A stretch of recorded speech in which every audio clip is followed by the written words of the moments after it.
రాజ్యమేది లేదు గాని రాణిలాగా చూసుకుంటా, కోట కట్టలేను గాని కళ్ళల్లో నిన్నే దాచుకుంటా.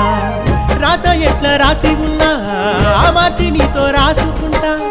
స్వర్గమంటూ ఉన్నదంటే అది నీతోనే ప్రతిరోజు పంచుకుంటా. నిన్ను గన్న మీ నాన్న కన్నా అల్లారు ముద్దుగా సాదుకుంటా. నీకు కోపం వస్తే కొంత దూరం ఉంటా, నువ్వు గీత గీస్తే నేను దాటనంటా. కంట నీరు కంటి రెప్ప దాటకుండా కాటుకై కావలుంటా.